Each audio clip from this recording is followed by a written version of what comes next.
따라합니다. 주께 연락되는 인생. 한 번 더 해야 되겠죠? 주께 연락되는 인생. 주께 연락되는 인생. 오늘 말씀 가운데 내 마음에, 내 입술의 모든 말과 내 마음의 묵상이 주께 연락되기를 원하나이다. 그렇게 시편 기자가 고백하고 있습니다. 우리의 인생이 주님께 연락되는 것, 정말 복된 인생이 될 줄로 믿습니다. 기독교에는 다른 종교에 없는 신학이라고 하는 중요한 주제가 있습니다. 신학이라고 하는 것은 라틴 말로 theologia라고 하는데 영어로는 theology라고 되어 있습니다. theos라고 하는 단어와 라지아라고 하는 두 단어가 합성된 단어입니다. theos라고 하는 것은 하나님을 뜻하고 라지아는 지식을 뜻하는데 두 단어를 합쳐보면 곧 하나님에 관한 지식을 학문화한 것을 의미합니다. 그리고 신학을 공부해보면 두 가지 계시가 있다는 것을 가르쳐줍니다. 하나는 자연 계시라고 불리는 일반 계시입니다. General Grace. 그리고 다른 하나는 초자연 계시라고 불리는 Special Grace. 특별 계시를 말합니다. 계시라고 하는 말은 하나님께서 우리에게 자기 자신을 나타내 보인다 하는 의미를 가지고 있습니다. To reveal. 자기 자신을 우리에게 알려주신다. 그런 의미가 들어있습니다. 그러니까 일반 계시라고 하는 것은 하나님께서 창조하신 모든 자연과 만물을 통하여서 우리에게 자기 자신을 알려주시는 것이라면, 특별 계시라고 하는 것은 하나님께서 성령의 감동을 받아서 하나님의 말씀을 기록한 선지자와 사도들을 통한 인간의 언어로 기록되어 있긴 하지만 성경을 통해서 하나님께서는 우리에게 자기 자신을 알려주신다고 하는 겁니다. 본문의 저자인 다윗 왕은 누구보다도 명석한 머리와 영적 지식으로 자신의 삶을 인도해 나가시는 하나님의 지혜와 능력을 체험했습니다. 수많은 난관과 어려움과 환란이 있었지만 그것을 하나님께서 이기도록 역사하신다는 것을 그는 몸소 체험합니다. 그리고 오늘 본문 19장에 보면 누구보다도 놀라운 신학적인 통찰로 우리를 도전하고 있습니다. 믿음은 신앙의 대상이 누구인가를 밝히는 것뿐만이 아니라 그 믿음의 대상에 대한 내용도 가지고 있는데 바로 그 내용을 우리는 신학, theology라고 부르는 겁니다. 그러므로 신학이 없는 믿음은 불안합니다. 그리고 연약합니다. 우리가 배우고 있는 지식은 그 자체로 믿음은 아니지만 참된 믿음을 가지라고 할 때 아주 자연스럽게 하나님을 이해할 수 있는 능력을 높여줍니다. 그래서 우리는 자주 쓰는 말이 그겁니다. 믿고 알았나이다. 알고 믿는 것은 세상에서 쓰는 말입니다. 신앙 안에서는 믿고 알아갑니다. 바로 그것이 신앙의 정체라고 말할 수 있습니다. 오늘 본문을 보면 14절까지 되어 있지만 크게 세 단계로 나누어서 살펴봅니다. 1절로부터 6절 말씀은 일반 계시를 말씀하고 7절로부터 10절은 특별 계시를 볼 수 있고 마지막 12절로부터 14절은 참된 믿음은 무엇인가를 본문을 통해서 하나님은 가르쳐주고 있습니다.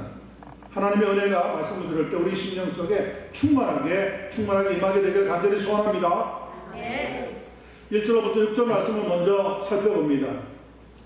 여러분이 눈을 따라서 말씀을 보시고 혹은 자막을 보시면서 하나님의 말씀에 집중하는 시간을 가지셔야 합니다. 하늘이 하나님의 영광을 선포하고 궁창이 그의 손으로 하신 일을 나타내는도다. 날은 날에게 말하고 밤은 밤에게 지식을 전하니 언어도 없고 말씀도 없으며 들리는 소리도 없으나 그의 소리가 하나님의 말씀이죠. 하나님의 음성이 그의 소리가 온 땅에 통하고 그의 말씀이 세상 끝까지 이르도다. 하나님이 해를 위하여 하늘에 장막을 베푸셨도다. 그리고 5절 6절입니다. 해는 그의 신방에서 나오는 신랑과 같고 그의 길을 달리기 기뻐하는 장사 같아서 하늘 이 끝에서 나와서 하늘 저 끝까지 운행하며 그의 열기에서 피할 자가 있어요 없어요? 없도다. 자, 이 부분은 하나님께서 창조하신 자연, 즉 일반 계시, General Grace, General Revelation을 통해서 드러나고 있는 하나님의 영광을 찬양하고 있는 부분입니다. 창세기 1장 1절도 이렇게 선포하고 있습니다. 태초에 하나님의 천지를 창조하시니라. In the beginning, God created the heavens and the earth. 오늘 본문 1절에 하늘이 하나님의 영광을 선포하고 궁창이 그의 손으로 하신 일을 나타내는도다 라고 하는 말이 바로 그러한 의미입니다. 하나님께서 이 세상을 창조하셨는데 그 창조한 피조물들이 하나님의 영광을 드러내고 있다. 우주와 하늘이 그 만드신 하나님의 영광을 스스로 드러내고 있다고 하는 겁니다. 근예로 자연에 펼쳐지고 있는 일출과 일몰, 그러니까 해가 뜨는 것, 선라이즈와 해가 지는 것, 선셋보다 더 아름다운 그림을 그릴 사람이 없다고 합니다.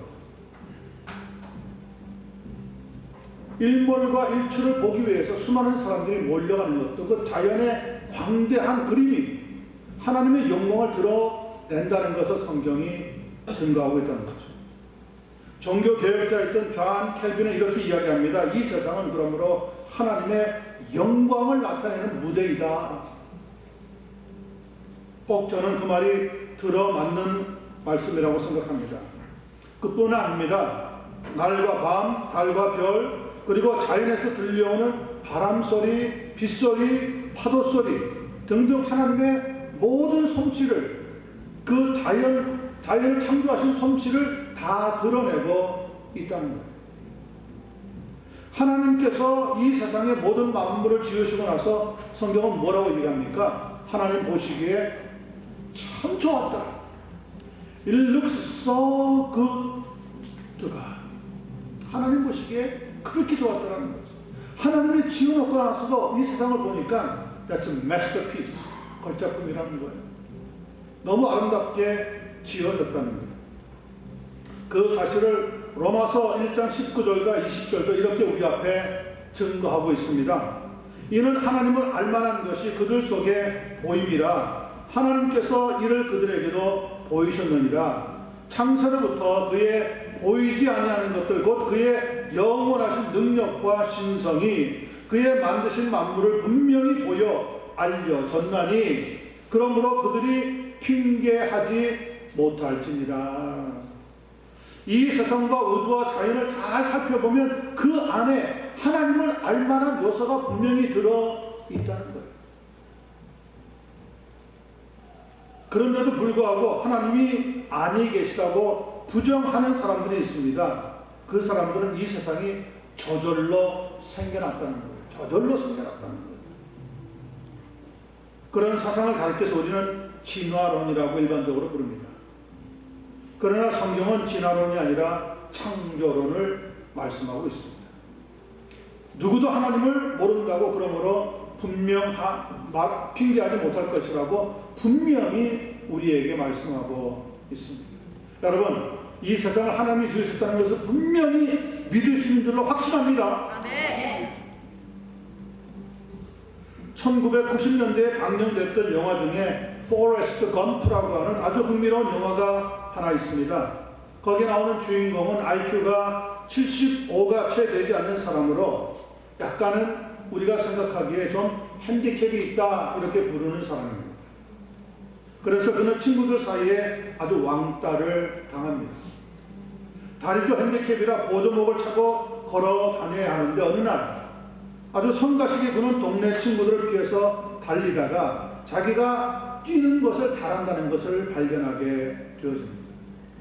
그래서 풋볼 선수로 고등학교에 들어가고 대학교도 특기생으로 들어갈 수 있게 되어집니다. 물론 그의 배우에 어머니의 역할이 상당히 대단해 보입니다. 언제나 모자라는 아들에게 자신감을 갖도록 가르치고 키워납니다.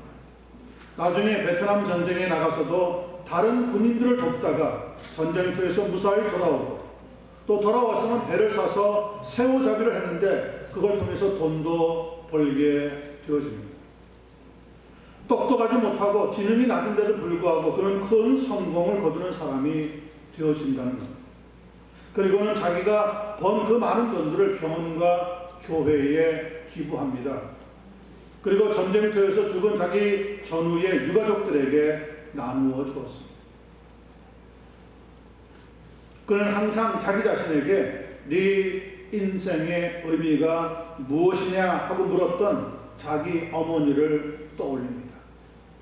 어려운 일이 생길 때마다 내 인생의 의미가 무엇인가 그렇게 물어보았던 어머니의 말씀을 생각합니다.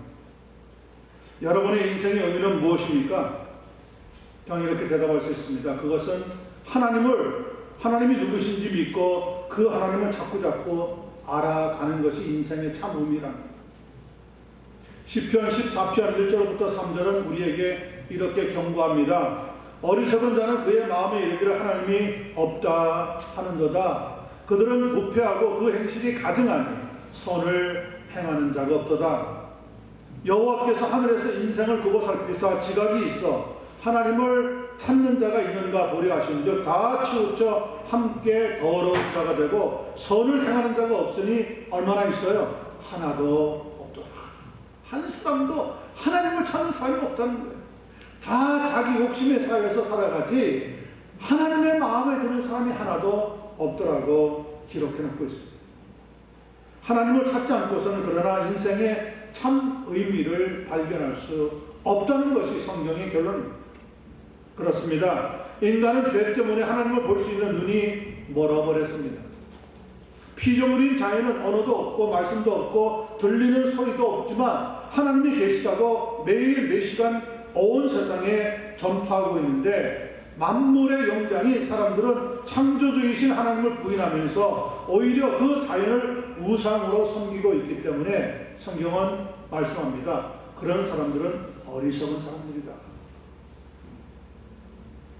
성도 여러분, 우리는 하나님을 믿게 된 것을 두고두고 감사하면서 살아갈 때 겸손하게 신앙생활을 감당해서 하나님의 평강의 은혜를 충만히 누릴 수 있게 되기를 예수님의 이름으로 간절히 축원합니다. 두 번째 7절부터 10절 말씀입니다. 여기는 특별 계시에 대해서 가르쳐주고 있습니다. 여호와의 율법은 완전하여 영혼을 소성시키며 여호와의 증거는 확실하여 우둔한 자를 지혜롭게 하며 여호와의 교훈은 정직하여 마음을 기쁘게 하고 여호와의 계명은 순결하여 눈을 밝게 하시도다. 여호와를 경외하는 너는 정결하여 영혼까지 이르고 여호와의 법도 진실하여 다 의로우니 금 곧 많은 순금보다 더 사모할 것이며 꿀과 성의꿀보다 어떻다고요? 더 달도다. 이 부분은 이 세상의 자연 계시와는 또 다른 계시가 있는데 특별 계시가 있다는 것을 우리에게 가르쳐 주고 있는 대목입니다. 여기서 여호와의 율법 혹은 여호와의 교훈, 여호와의 계명, 여호와를 경외하는 도, 여호와의 법 등등이 소개되고 있는데 모두 같은 말입니다. 단 한 가지 성경을 가르쳐 주고 있는 말씀입니다. 그 성경에서 가장 중요한 주제가 되는 것은 누구입니까? 하나님의 아들이시여 우리의 구원자가 되시는 예수 그리스도를 증거하고 있다는 것. 그 성경의 특징 7가지가 하나씩 잘 소개되고 있습니다. 7절에 보니까 완전해서 영혼을 소성시킨다 그랬습니다. 또 확실해서 우둔한 자를 지혜롭게 한다고 말씀하고 있습니다. 8절에 보면 정직해서 마음을 기쁘게 한다고 했고요. 또 순결해서 눈을 밝게 한다고 했습니다. 9절에 보면 정결하기 때문에 우리로 하여금 영혼까지 이르게 한다고 했고요. 또 진실하기 때문에 다 의롭게 된다고 가르쳐주고 있습니다. 그리고 7번째 10절을 보면 꿀과 송이꿀보다 더 달아서 우리는 순금보다 더 사모하는 삶을 살아가야 한다고 가르쳐주고 있다는 겁니다. 여러분, 하나님의 특별 계시인 성경의 특징 7가지가 소개되고 있습니다. 성경은 첫째 완전하다, 둘째 확실하다, 셋째 정직하다, 넷째 순결하다, 다섯째 정결하다, 여섯째 진실하다, 7번째 꿀과 송이꿀보다 더 달다. 여러분, 성경이 그런 면을 가지고 있다는 것을 크게 믿는다면 한번 크게 아멘 하십시다. 아멘. 하나님의 말씀은 이 세상에 있는 어떤 것보다 더 중요하고 어떤 것보다 더 가치 있고 어떤 것보다 더 달다는 것을 우리에게 말씀하고 있습니다. 어떻게 성경은 이렇게 특별한 것일까요? 디모데후서 4장 15절, 16절, 17절은 이렇게 증언합니다. 성경은 능히 너로 하여금 그리스도 예수 안에 있는 믿음으로 말미암아 구원에 이르게 하는 지혜가 있게 하느니라. 성경이 왜 특별하냐? 성경을 읽으면 구원에 이를 수 있는 지혜를 허락해 주시게 된다. 돈 많이 버는 것을 가르쳐 주지는 않습니다. 무슨 기계를 잘 만드는 그런 기술에 관한 것을 기록해 놓은 책도 아닙니다. 성경은 딱 한 가지 목적이 있습니다. 우리로 하여금 영혼의 구원을 얻게 하는데 가장 지혜로운 책이다. 그렇다고 해서 세상에 있는 유명하고 좋은 책들을 무시하라는 건 아닙니다. 그런 책들도 다 유익하지만 영혼의 구원을 위해서는 성경 외에는 가르쳐주고 있는 책이 없기 때문에 성경이 특별한 가치를 가지고 있다는 거죠. 저는 그렇게 분명히 믿습니다. 아멘. 또 베드로후서 1장 20절로부터 21절을 보니까 먼저 알 것은 성경의 모든 예언은 사사로이 풀 것이 아니니 예언은 언제든지 사람의 뜻으로 낸 것이 아니요 성경을 사람이 만든 게 아니라는 거예요. 그래서 특별한 거예요. 그럼 누가 만들었습니까? 오직 성령의 감동하심을 받은 사람들이 하나님께 받아 말하는 것입니다.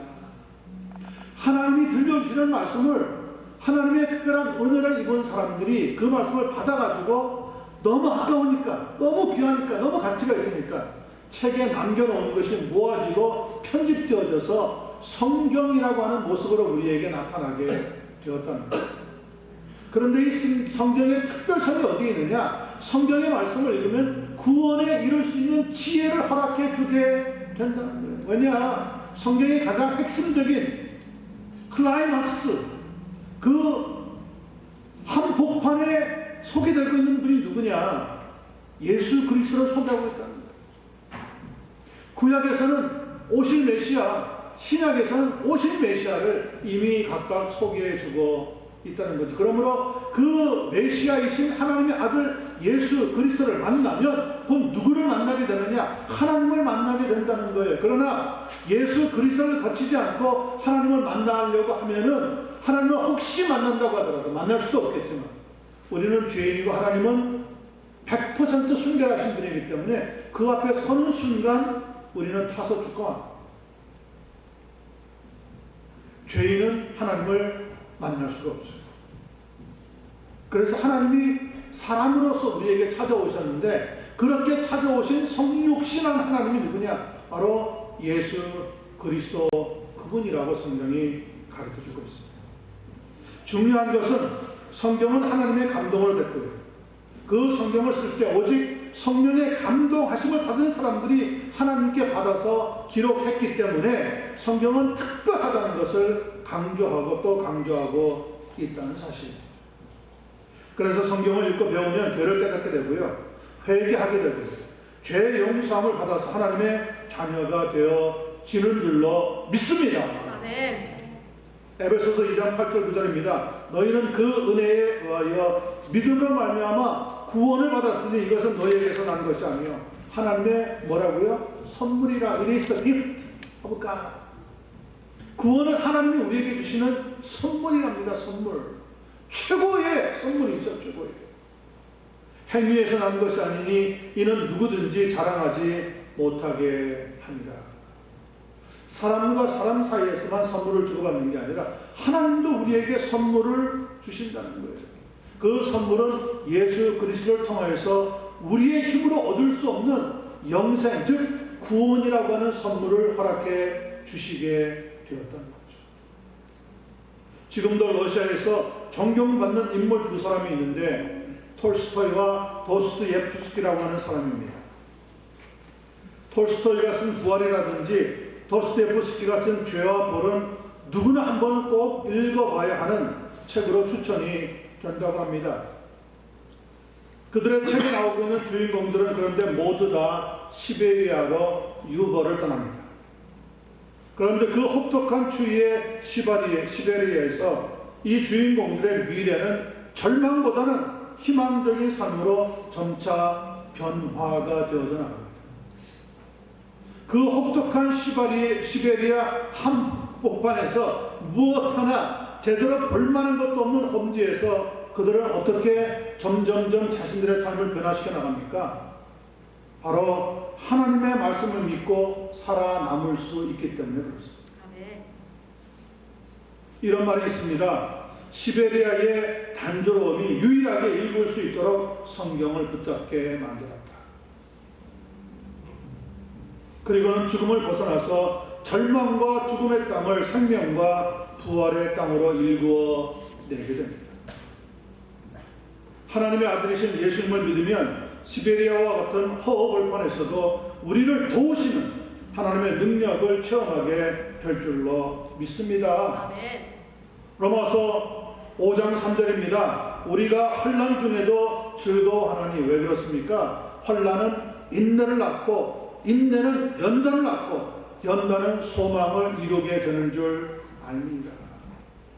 여러분, 성경을 딱 붙잡고 이 성경의 말씀을 지키면서 나아가면 시베리아 같은 허벌판에서도 우리가 살고 있을 어떤 광야와 같고 사막과 같은 그곳에서도 하나님께서는 내 삶을 주의 기쁨과 능력으로 살아가도록 변화시켜주는 은혜를 더하여 주시게 된다는 것. 우리 믿음의 대상은 하나님 한 분밖에 없는 줄로 믿습니다. 아멘. 그런 믿음을 가지고 나아갈 때 환난 중에서도 즐거움을 주시고 죽음을 이기시고 부활하신 하나님의 놀라운 능력과 평강이 우리의 삶에 충만하게 임하게 되기를 간절히 축원합니다. 네. 자, 마지막 11절로부터 14절 끝부분을 보겠습니다.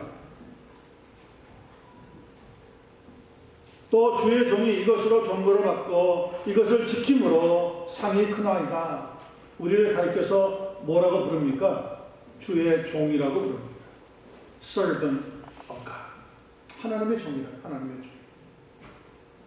12절입니다. 자기 허물을 능히 깨달을 자 누구리요? 나를 숨은 허물에서 벗어나게 하소서. 또 주의 종에게 고의로 죄를 짓지 말게 하사 그 죄가 나를 주장하지 못하게 하소서. 그리하면 내가 정직하여 큰 죄가에서 벗어나겠나이다. 여러분, 지금 이 마지막 부분은 우리에게 참된 믿음을 가지면 어떻게 되어지는가를 설명해 주고 있습니다. 11절에 보니까 그 사람들의 양심이 하나님의 특별 계시인 성경으로 말미암아 뭐라고 합니까?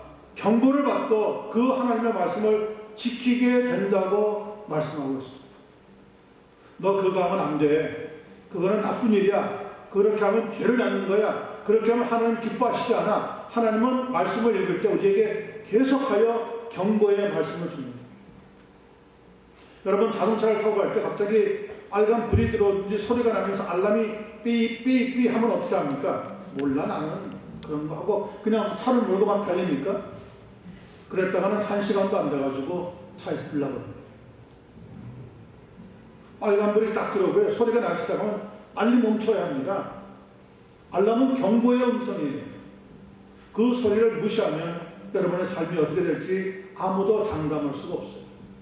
하나님 말씀을 읽으면 분명히 은혜스럽지만 한편에서는 우리에게 경고를 줍니다. 그렇게 사는 것은 하나님이 기뻐하는 삶이 아니에요. 그렇게 살면 다른 사람을 힘들게 만드는 거예요.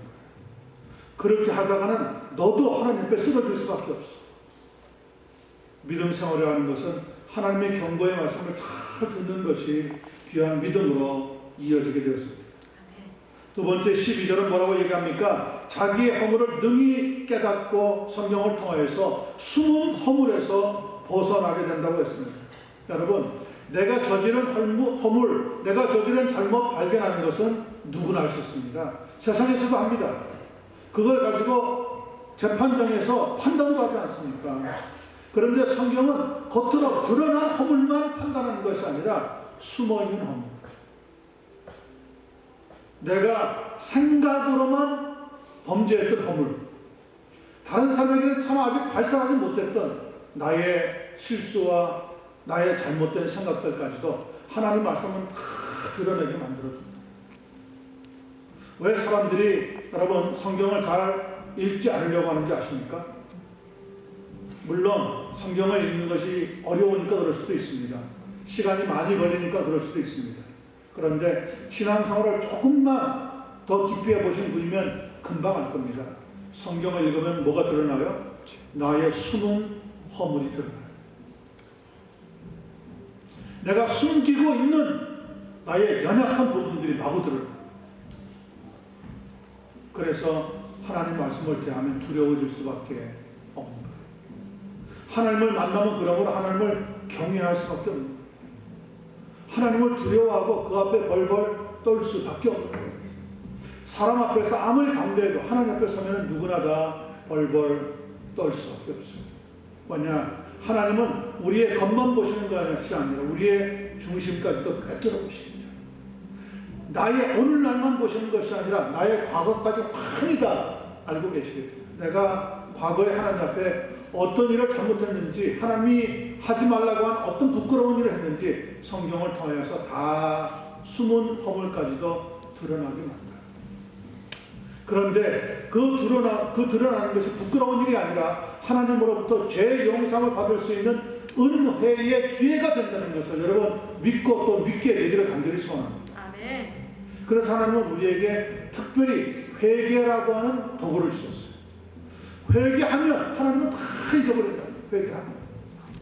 회개하기만 하면 우리의 모든 죄악을 다 도말해 주시겠다고 약속하고 있습니다. 저는 그렇게 하시는 하나님을 분명히 믿습니다.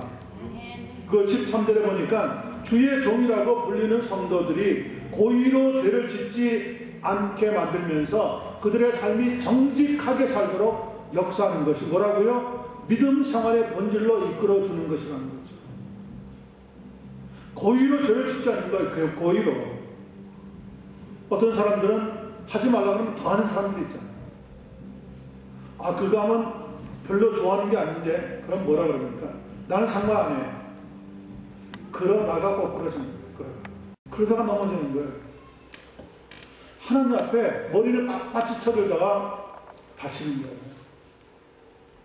여러분, 바로 왕이 그 당시 세계에서는 최고의 힘을 가졌는데 왜 넘어졌습니까? 하나님 말씀에 도전하면서 그 마음을 딱딱하게 강팍하게 만들다가 망하고 맙니다. 지금도 이 세상에 있는 독재자들이 살아있을 동안에 자기 자신을 굉장히 대단한 사람같이 포장합니다. 그러나 죽을 때 보십시오. 비참하게들 세상을 떠납니다. 그건 뭘 말합니까? 하나님이 살아 계시다는 것을 인정합니다. 하나님은 공의의 하나님이십니다. 우리가 고의로 죄를 짓는 것을 하나님이 기뻐하시잖아요. 하나님의 말씀에 늘 순종해 나갈 수 있는 한 분 한 분이 되셔서 삶을 살아도 항상 정직하게 그리고 신실하게 살아갈 수 있는 우리 모두가 되기를 간절히 소원합니다. 이렇게 말씀으로 변화된 성도는 궁극적으로 무엇을 합니까? 14절이 결론입니다. 하나님께 뭘 드린다고요? 찬양을 드립니다. 찬양은요 특별한 능력이 있습니다. 성경은 찬양을 통해서 하나님을 영화롭게 할 수 있다고 말합니다. 성도가 어떻게 하나님을 영화롭게 합니까? 그런데 찬양을 부르면 하나님이 기뻐 받으신다는 거예요. 여러분, 노래에는 특별한 힘이 있습니다. 세상 노래도 좀 마음에 감동이 되는 걸 들으면 어떻습니까? 찌릿 하면서 왈칵 눈물이 쏟아질 때가 있어요. 노래가 가지고 있는 힘입니다.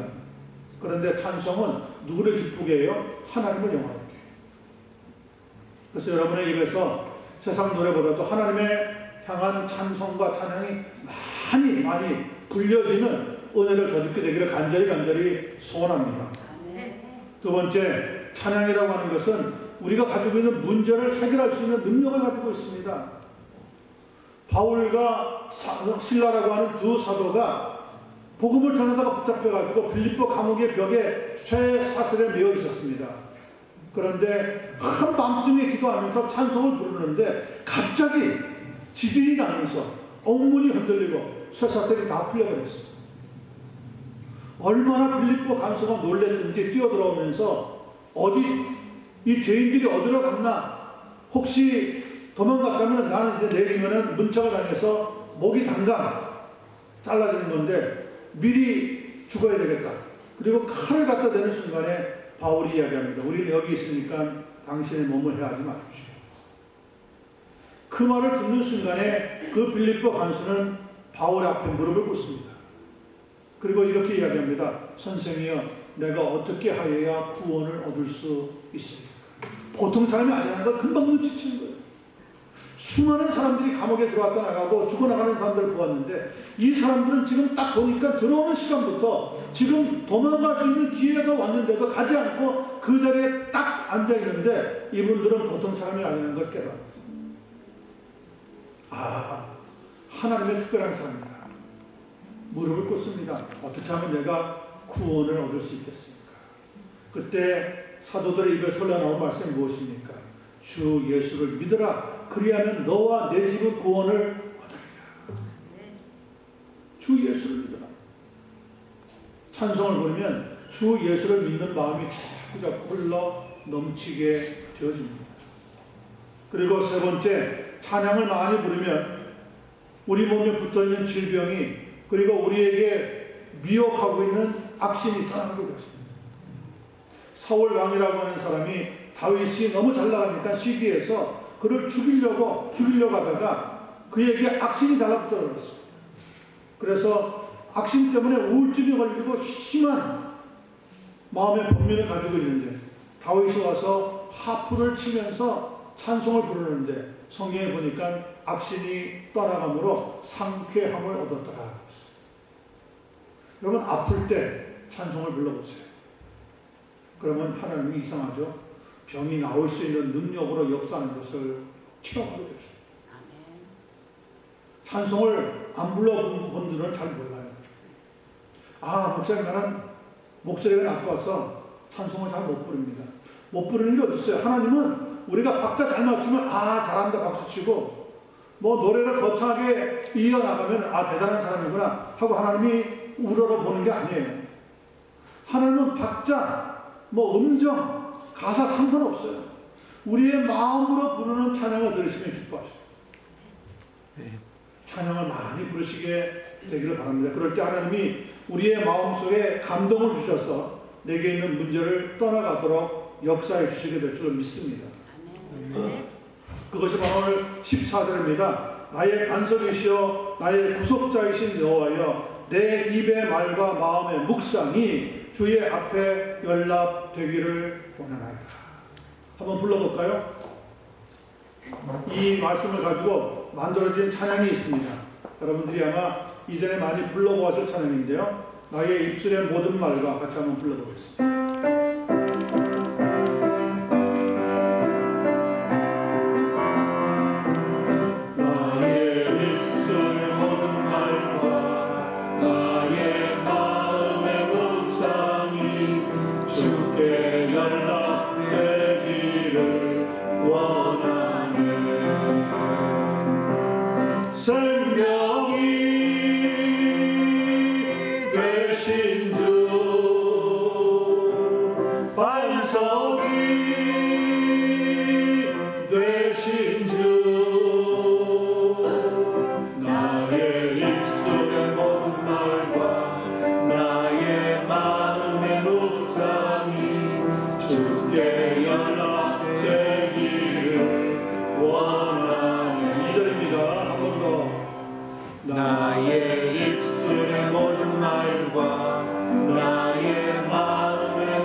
여러분 마음속에 있는 소원이 기도로 나오고 여러분에게 감동을 받는 대로 하나님께 찬송으로 영광 돌리는 복된 삶을 살아가는 것, 바로 그것이 믿음의 정체입니다. 아멘. 저 사람은 왜 문제가 많고 어려움이 많은데도 꿋꿋하게 이겨내고 우리 앞에서 아름다운 믿음의 발자취를 남기는가? 하나님이 뭘 주셔서 그래요? 은혜를 주셔서 그래요. 저는 성경에 창세기 39장에 나오는 요셉이라고 하는 사람을 참 좋아합니다. 요셉. 그는 결코 평탄한 삶을 산 사람이 아닙니다. 처음에는 자기 형들의 시기로 애굽 상인들에게 노예로 팔려갑니다. 거기서 끝나는 게 아니에요. 노예로 팔려갔다가 보디발이라고 하는 사람의 집에 종으로 팔려갑니다. 종으로 팔려간 정도가 아니죠. 조금 있다가는 그 보디발 아내의 모함으로 인하여서 감옥에 들어갑니다. 감옥에서 낑낑대면서 있는데 감옥에 들어온 정치인들의 꿈을 잘 해몽해 주었어. 그랬더니 그 사람이 내가 나가면 너를 잊지 않고 꺼내주마. 그리고는 2년 동안 감감소식이었어. 정말 별아별 인생의 나락에 다 떨어지고 고통과 고난의 연속을 지나갑니다. 그런데 그런 순간에도 요셉은 하나님을 원망하지 않았습니다. 그리고 그의 나이 30이 되는데 감옥에서 풀려날 수 있는 기회를 얻습니다. 애굽 왕 바로가 꿈을 꿨는데 도무지 이해가 안 되는 거예요. 이 꿈을 잘 해몽할 사람이 없느냐? 그래서 누가 불려나옵니까? 요셉이 불려나옵니다. 이런 꿈을 꿨는데 도무지 내용이 무엇이냐? 꿈은 내가 해결하는 게 아닙니다. 하나님이 가르쳐 주셔야 됩니다. 하나님께 기도합니다. 그랬더니 하나님이 바로 왕의 꿈이 무엇인지를 정확하게 가르쳐 줍니다. 7년 지금 풍년이 와 있는데 풍년이 끝나는 대로 이 땅에 지금까지 경험해보지 못한 7년 대흉년이 찾아올 겁니다. 미리 준비하라고 하는 겁니다. 그래, 네가 믿는 하나님이 대단하구나. 내가 너를 총리에 앉혀놓을 테니까 네가 한번 그때를 어떻게 우리가 이겨낼 수 있는지 모든 계획을 세워서 진행해보라. 인력 정말 바닥이 있어. 고통 속에 고난의 연속을 살았던 요셉이 인력 애굽의 제2인자가 되어서 그 무서운 7년 대흉년을 무사히 지나갈 수 있도록 지혜를 발휘하게 됩니다. 요셉이 대단한 사람이서 그랬나요? 물론 그런 면도 없지 않아 있습니다. 그러나 성경은 요셉을 그렇게 평하지 않습니다. 뭐라고 얘기합니까? 요셉에게 뭐가 임했어요? 하나님의 은혜가 임하였다. 하나님의 은혜가 임하니까 보는 사람들이 요셉이 누구와 함께 있다는 것을 깨닫게 됩니까? 하나님과 함께 있는 사람이라는 것을 깨닫게 되죠. 여러분, 우리도 마찬가지입니다. 우리가 마음에 있는 모든 묵상과 우리 말에 있는 모든 하나님에 대한 믿음을 고백해도 우리에게 여전히 환난이 찾아오고 병이 찾아오고 어려움이 찾아올 수 있습니다.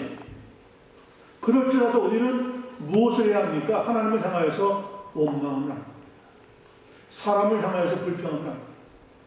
불평하면요, 불평하는 것보다 더 많은 불평을 내가 되돌려받게 되어 있습니다. 하나님 앞에서는요, 하나님은 성전에 있으니 모든 천하는 그 앞에서 잠잠하라고 말씀하셨어요. 잠잠히 하나님의 말씀대로 순종하면서 믿음을 가지고 나아가면 하나님이 모든 것이 합력하여 선을 이루어 주시게 되는 줄로 믿습니다. 아멘. 우리가 설치면 하나님이 역사하지 않아요. 그리고 내가 설치면요, 무슨 문제가 잘 풀릴 것 같죠? 아니요. 그 문제를 더 고약하게 꼬이게 만들어버려요. 그게 죄의 성질이에요. 그래서 하나님의 사람들은 찬양하면서 기도하면서 하나님의 때를 기다립니다. 기다리면 미련해 보이지만 하나님이 위에서부터 해결할 수 있는 은혜를 주시면 그 어렵던 문제들이 풀리게 되어 있습니다. 저는 그렇게 하나님의 은혜를 많이 경험했습니다. 그리고 이 자리까지 오게 됩니다. 앞으로도 그 하나님의 은혜를 체험하게 될 줄로 믿습니다. 네. 여러분들도 그런 은혜를 체험하면서 믿음 생활을 감당하실 때 원망하지 마시고 하나님을 더욱 높여드릴 수 있는 그런 믿음의 사람으로 살아갈 수 있게 되기를 예수님의 이름으로 간절히 축원합니다. 기도하겠습니다.